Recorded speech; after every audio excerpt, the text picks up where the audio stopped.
Hello everyone, welcome back to my channel. আজকের ভিডিওতে আমরা শিখব কজেটিভ ভার্ব সম্পর্কে। ঠিক আছে, কজেটিভ ভার্ব কী এবং এটিকে কিভাবে ইউজ করতে হয়। তো কজেটিভ ভার্ব 5 ধরনের হয়ে থাকে। কি কি না, হ্যাভ, গেট, মেক, লেট এবং হেল্প।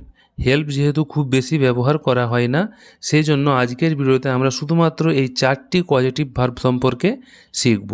তো এখানে দেখো 4টা এক্সাম্পল দেওয়া আছে। ঠিক আছে, তোমরা যদি এই ধরনের সেন্টেন্স কিভাবে তৈরি করতে হয় না জেনে থাকো, তাহলে কিন্তু ভিডিওটা শেষ পর্যন্ত দেখতে থাকো। আশা করি পজিটিভ ভার্ব নিয়ে তোমাদের আর কোনো সমস্যা থাকবে না। তো চলো ভিডিওটা শুরু করা যাক। তাহলে প্রথমে আমরা দেখে নিই পজিটিভ ভার্ব কী এবং কখন এটিকে ব্যবহার করতে হয়। একটি উদাহরণ দেওয়া আছে, দেখো, আই কাট মাই হেয়ার, যার বাংলা মানে কি আমি চুল কাটি। মানে এখানে চুল কাটার কাজটা কিন্তু আমি নিজে করি, কিন্তু আমি যদি বলি যে আমি তাকে দিয়ে আমার চুল কাটাই, এখানে কিন্তু কাজটা আমি করছি না, বরং আমি অপর কাউকে দিয়ে কাজ করাচ্ছি। তাহলে এই ধরনের সেন্টেন্সকেই কিন্তু আমরা কি বলবো, পজিটিভ সেন্টেন্স। মানে যখন সাবজেক্ট নিজে কাজ না করে অপরকে দিয়ে কোনো কাজ করিয়ে নেয়, সেটিকেই বলা হয় কি পজিটিভ সেন্টেন্স। তাহলে এখানে এর ইংরেজিটা হয়ে যাবে I have him cut my hair, বা I get him cut my hair, বা I make him cut my hair, বা I let him cut my hair. এখানে এই 4টি পজিটিভ ভার্বের মধ্যে যে কোনো একটি পজিটিভ ভার্ব ইউজ করে কিন্তু আমরা এই সেন্টেন্সটিকে তৈরি করতে পারি। এবার এইখানে এই যে সেন্টেন্সের স্ট্রাকচারটা তোমরা দেখতে পাচ্ছ, এই স্ট্রাকচারটা কিভাবে তৈরি করতে হবে সেটা কিন্তু আমি তোমাদেরকে পরের এক্সাম্পলগুলিতে খুব ভালোভাবে বুঝিয়েছি। তো চলো আমরা এবার এক্সাম্পলগুলো দেখে নিই। এখানে একটি উদাহরণ দেওয়া আছে, দেখো, মাই ব্রাদার ডাজ হোমওয়ার্ক। এটি হচ্ছে একটি প্রেজেন্ট ইনডিফিনাইট টেন্স, যার বাংলা মানে কি আমার ভাই হোমওয়ার্ক করে। এটা কিন্তু কোনো পজিটিভ সেন্টেন্স নয়, কারণ আমার ভাই হোমওয়ার্কের কাজটা নিজে করে। কিন্তু আমি যদি বলি আমি আমার ভাইকে দিয়ে হোমওয়ার্ক করাই, এখানে কিন্তু আমি কাজটা নিজে করছি না, বরং আমার ভাইকে দিয়ে করাই। সেই জন্য এখানে এই সেন্টেন্সটি হচ্ছে একটি পজিটিভ সেন্টেন্স। এবার এই পজিটিভ সেন্টেন্সটিকে আমরা তৈরি কিভাবে করব সেটা একটু ভালোভাবে তোমরা লক্ষ্য করো। দেখো, এইখানে যেমন আছে মাই ব্রাদার, এইখানেও আমি লিখে দেবো কি মাই ব্রাদার।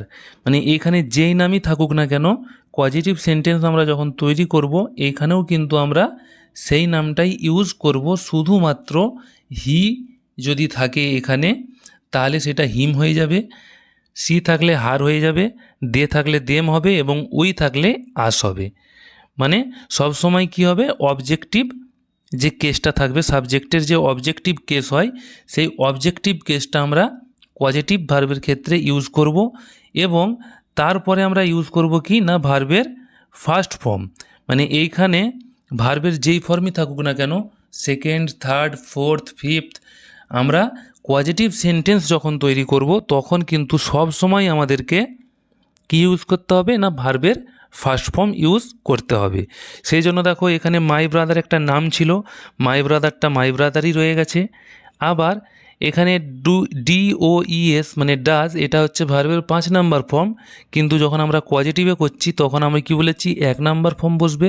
আর আমরা জানি ডাজের 1 নাম্বার ফর্ম কি হয়, ডু। সেই জন্য এখানে হয়েছে ডু, এবং তারপরে যেটি থাকবে সেটা সেমই থাকবে। তারপরে এখানে কি আছে, হোমওয়ার্ক, এখানেও দেখো আমি লিখে রেখেছি কি হোমওয়ার্ক। তাহলে এতটা পর্যন্ত কিন্তু সেম। এবার আমরা যে বলছি আমি করাই, এটি ইংরেজি কি হবে, আমির জন্য হয়ে যাবে আই, এবং এই যে করাই, এই করাই কথাটিকে বলবার জন্য আমরা হ্যাভ, গেট, মেক বা লেট, এই 4টির মধ্যে যে কোনো কিন্তু একটিকে ইউজ করে আমরা সেন্টেন্সটি বলতে পারি। তাহলে তোমরা বুঝতে পারছো যে কত সহজে আমরা পজিটিভ সেন্টেন্স তৈরি করতে পারি। এবার তোমাদের একটা প্রশ্ন হতে পারে যে এই হ্যাভ কখন আমরা ইউজ করব, গেট কখন করব, মেক এবং লেট কখন আমরা ইউজ করব।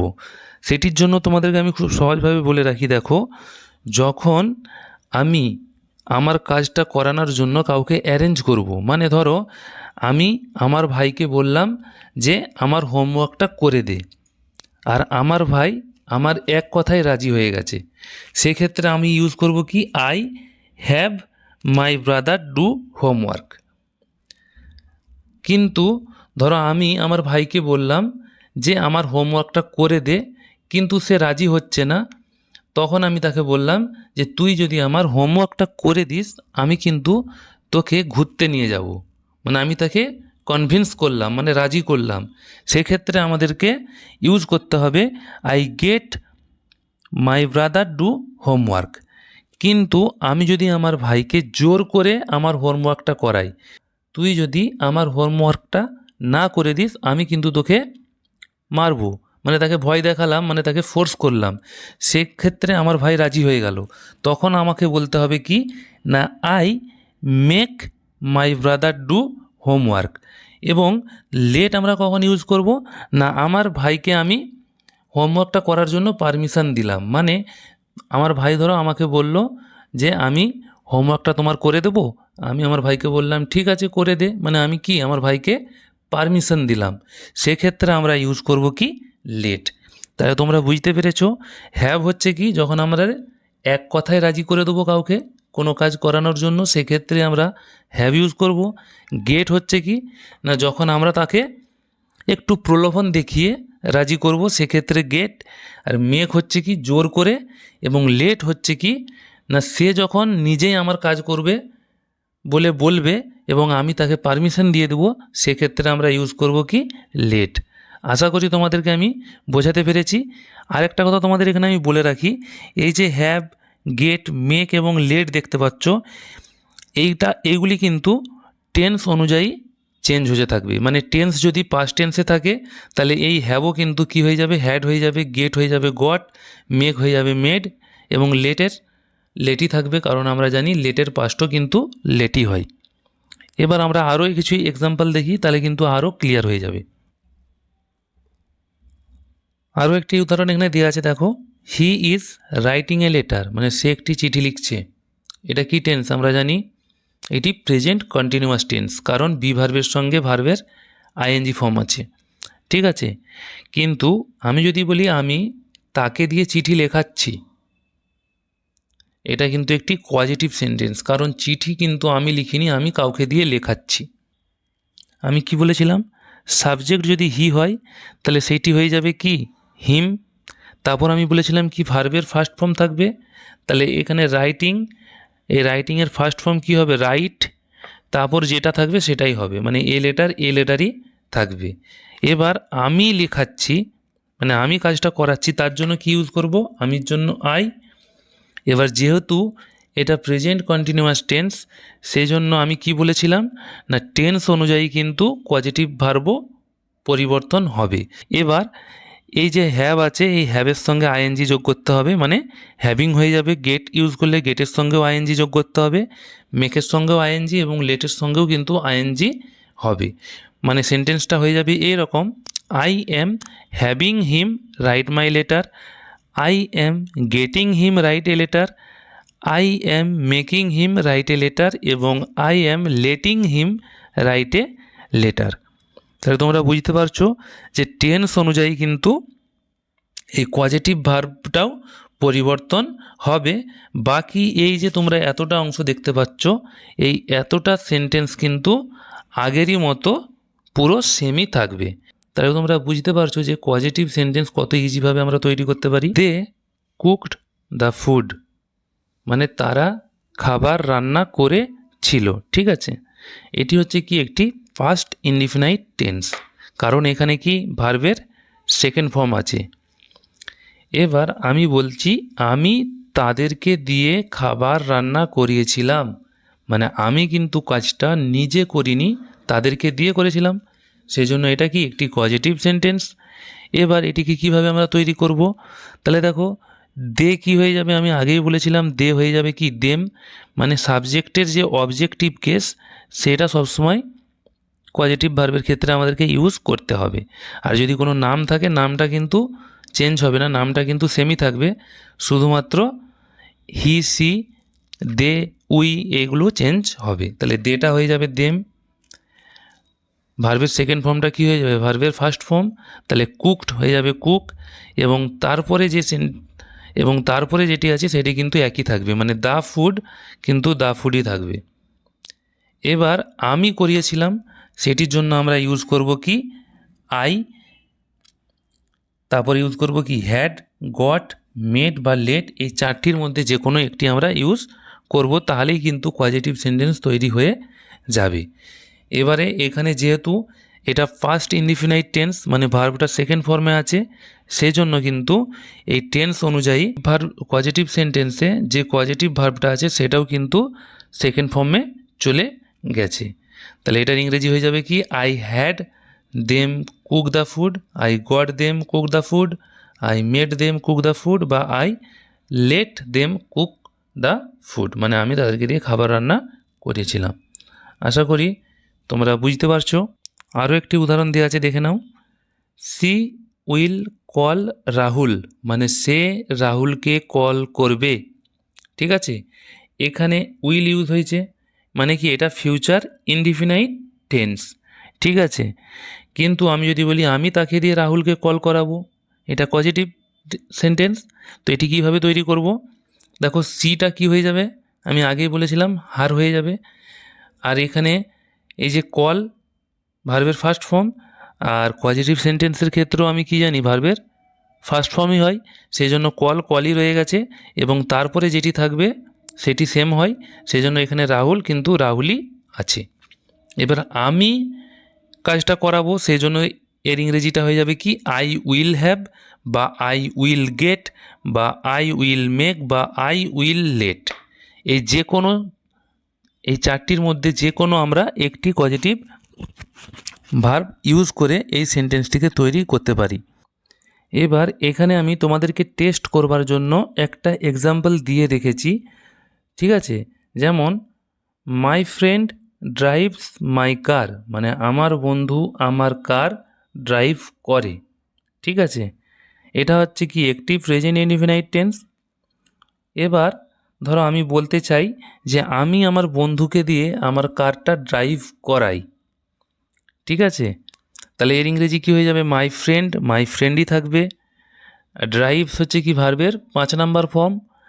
আর আমরা কি জানি পজিটিভ সেন্টেন্সের ক্ষেত্রে কি হয়, ভার্বের ফার্স্ট ফর্ম হয়, সেই জন্য ড্রাইভটা হয়েছে কি ড্রাইভ, এবং তারপরে যেটি থাকে সেটি কিন্তু সেম হয়, সেই জন্য এখানে মাই কারই থাকবে। ঠিক আছে, এবার তোমাদেরকে বলতে হবে যে এখানে হ্যাভ কখন ইউজ করব, গেট কখন ইউজ করব, মেক কখন ইউজ করব, এবং লেট কখন ইউজ করব। এবার কন্ডিশনটা আমি তোমাদেরকে দিয়ে দিচ্ছি। ধরো আমার গাড়ি চালাতে আজকে ইচ্ছে করছে না, তো আমি আমার বন্ধুকে বললাম যে তুই আমার গাড়িটা আজকে ড্রাইভ কর, তো আমার বন্ধু রাজি হয়ে গেল। সেক্ষেত্রে আমরা কি ইউজ করব? ঠিক আছে, সেক্ষেত্রে আমরা ইউজ করব কি হ্যাভ। আবার আরেকটা কন্ডিশন দিচ্ছি, আমি আমার বন্ধুকে বললাম আমার গাড়িটা আজকে তুই ড্রাইভ কর, কিন্তু সে রাজি হচ্ছে না। তখন আমি তাকে বললাম যে তুই যদি আমার গাড়িটাকে আজকে ড্রাইভ করিস তাহলে কিন্তু আমি তোকে ডিনারে নিয়ে যাব। ঠিক আছে, বলার পর সে রাজি হয়ে গেল। সেক্ষেত্রে আমাদেরকে এই সেন্টেন্সটা কোন পজিটিভ ভার্ব ইউজ করে তৈরি করতে হবে? না গেট, কারণ আমি কি করলাম, আমার বন্ধুকে কনভিন্স করলাম। ঠিক আছে, সে কিন্তু এক কথায় রাজি হয়নি, তাকে প্রলোভন দেখিয়ে আমি কনভিন্স করেছি। আবার আরেকটা কন্ডিশন দিচ্ছি, ধরো আমি আমার বন্ধুকে বললাম যে তুই আজকে আমার গাড়িটা চালা, যদি তুই ড্রাইভটা না করিস আমার সঙ্গে তোর আর কিন্তু কোনো বন্ধুত্ব থাকবে না। এখানে কিন্তু আমি আমার বন্ধুকে কি করলাম, ফোর্স করলাম, মানে জোর করলাম। সেক্ষেত্রে যদি আমি বলতে চাই এই সেন্টেন্সটিকে, তখন আমাদেরকে ইউজ করতে হবে কি I make my friend drive my car. এবং আরেকটা কন্ডিশন দিচ্ছি, আমার বন্ধু নিজে থেকে আমাকে বলল যে আজকে আমি তোর গাড়িটা ড্রাইভ করব, আমাকে দে। সেক্ষেত্রে আমি আমার বন্ধুকে পারমিশন দিলাম। ঠিক আছে, তখন আমরা ইউজ করব কি I let my friend drive my car. তাহলে তোমরা বুঝতে পারছো যে হ্যাভ, গেট, মেক এবং লেট এই চারটি পজিটিভ ভার্বকে আমরা কোন কোন কন্ডিশনে ইউজ করতে পারি। আশা করি তোমরা বুঝতে পেরেছো। এবার দেখো এতক্ষণ তোমরা যেটা শিখলে সেটা হচ্ছে কি অ্যাক্টিভ মানে কজেটিভ ভার্বেরই অ্যাক্টিভ সেন্টেন্স। ঠিক আছে, এবার আমরা দেখে নেব প্যাসিভ কজেটিভ সেন্টেন্স কিভাবে তৈরি করতে হয়। এবার আমরা দেখে নিই প্যাসিভ কজেটিভ কি। চলো উদাহরণের মাধ্যমে বোঝার চেষ্টা করি। আই রিপেয়ার্ড মাই কার, মানে আমি আমার কার রিপেয়ার করেছিলাম। এটি হচ্ছে কি একটি পাস্টের ইনডিফিনাইট টেন্স। ঠিক আছে, কিন্তু আমি যদি বলি আমি কার রিপেয়ার করিয়েছিলাম, এইখানে এই সেন্টেন্সটির মাধ্যমে আমরা বুঝতে পারছি যে এখানে কিন্তু কার রিপেয়ারের কাজটা আমি নিজে না করে অপরকে দিয়ে করিয়েছিলাম, সেই জন্য এটি কি একটি পজিটিভ সেন্টেন্স। এবার এটিকে ইংরেজিতে আমরা কিভাবে বলবো, দেখো উপরে যেরকম ছিল সেমই থাকবে সেন্টেন্সটা, মানে আই কিন্তু আই থাকবে আর মাইকারই থাকবে। শুধুমাত্র এখানে যে তোমরা রিপেয়ার্ড দেখতে পাচ্ছ, এই রিপেয়ার্ডের জায়গায় কি হয়ে যাবে, হ্যাড বা গট, এবং এই রিপেয়ার্ডটা চলে যাবে সেন্টেন্সের শেষে, মানে হয়ে যাবে কি I had my car repaired বা I got my car repaired. আশা করি তোমরা বুঝতে পারছো কিভাবে সেন্টেন্সটা তৈরি হচ্ছে। এবার আমরা দেখে নিই এটিকে আমরা প্যাসিভ কেন বলছি। তার কারণ দেখো এখানে কার রিপেয়ারের কাজটা কে করেছে সেটিকে কিন্তু গুরুত্ব দেওয়া হয়নি, বরং এখানে যে কাজটা হয়েছে সেটিকে গুরুত্ব দেওয়া হয়েছে। আমরা যখন বলতে চাইবো যে কাজটা কে করেছে, সেক্ষেত্রে আমি তোমাদেরকে আগে যেভাবে সেন্টেন্স তৈরি করতে শিখিয়েছি সেইভাবেই সেন্টেন্স তৈরি করব, কারণ সেখানে আমি বলতে চাইছি যে কাজটা কে করেছে তার নামটাও কিন্তু আমি উল্লেখ করছি। কিন্তু যখন আমি কাজের ওপর ফোকাস করব, কাজটা কে করছে সেটিকে ইম্পর্টেন্স দেবো নি, সেক্ষেত্রে আমাদেরকে এই নিয়মে প্যাসিভ পজিটিভ সেন্টেন্স তৈরি করতে হবে। আরও একটি উদাহরণ দেখো, আই পেন্টেড মাই হাউস, মানে আমি আমার বাড়ি রং করেছিলাম। ঠিক আছে, এটাও কি একটি পাস্টের ইনডিফিনাইট টেন্স, কিন্তু আমি যদি বলি আমি বাড়ি রং করিয়েছিলাম, এখানে কিন্তু আমি দেখো কাকে দিয়ে করিয়েছিলাম সেটি কিন্তু বলছি না। তাহলে এখান থেকে আমি এটা বুঝতে পারছি যে এটি পজিটিভ সেন্টেন্স তো বটেই, তারপরে কি এটি হচ্ছে একটি প্যাসিভ পজিটিভ, কারণ আমি রং করিয়েছি ঠিকই কিন্তু কাকে দিয়ে করিয়েছি সেটি কিন্তু আমি বলছি না। এবার এই প্যাসিভ পজিটিভটাকে আমরা কিভাবে তৈরি করব না, দেখো আই কিন্তু আই থাকবে, মাই হাউসই থাকবে। শুধুমাত্র এই যে পেন্টেড তোমরা এখানে দেখতে পাচ্ছ, এই পেন্টেডটা কি হয়ে যাবে, এই পেন্টেডের জায়গায় কি হয়ে যাবে, হ্যাড বা গট, এবং এই পেন্টেড ভার্বটা চলে যাবে কোথায় না মাই হাউসের পরে। তাহলে এর ইংরেজিটা কি হয়ে যাবে, I had my house painted বা I got my house painted. আশা করি তোমরা বুঝতে পারছো। যেহেতু এটা প্যাসিভ সেন্টেন্স, সেই জন্য এখানে দেখো এই যে ভার্বটা হয়েছে পেন্ট, এই পেন্টের কিন্তু সবসময় কী হবে, থার্ড ফর্মই বসবে। আশা করি তোমরা পজিটিভ সেন্টেন্স কি এবং পজিটিভ ভার্বকে কিভাবে সেন্টেন্সে ইউজ করতে হয় এবং অ্যাক্টিভ এবং প্যাসিভ পজিটিভের মধ্যে কি কি পার্থক্য রয়েছে সেগুলো বুঝতে পেরেছো। বুঝে থাকলে কিন্তু অবশ্যই ভিডিওটিকে লাইক করে চ্যানেলটিকে সাবস্ক্রাইব করে তোমার বন্ধুদের সঙ্গে ভিডিওটিকে শেয়ার করো। Thank you for watching this video.